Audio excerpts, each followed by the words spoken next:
নমস্কার। আজকের নবরাত্রির তৃতীয় দিন, অর্থাৎ যে দিনে দেবী চন্দ্রঘণ্টার পুজো করা হয়ে থাকে।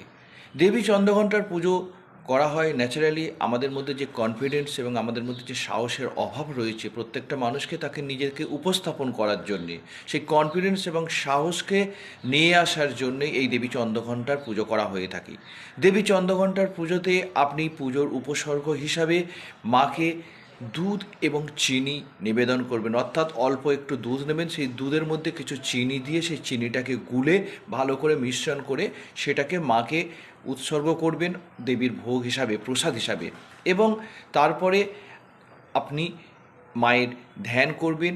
এবং এখানে আরেকটা জিনিস আপনাকে পালন করতে হবে, সেটা হচ্ছে এই পুজোর সময় অবশ্যই কপালে কেশরের তিলক লাগাবেন এবং সেই সাথে লাল বস্ত্র পরিধান করে এই পুজোকে করতে হবে, যার মধ্যে দিয়ে মায়ের সন্তুষ্টি লাভ করা যায়। এর পরের দিন মায়ের চতুর্থ দিনের যে পুজো, অর্থাৎ দেবী কুষ্মাণ্ডা পুজোর যে নিয়ম আছে সেটাকে বলবো। আজ এই পর্যন্ত। নমস্কার।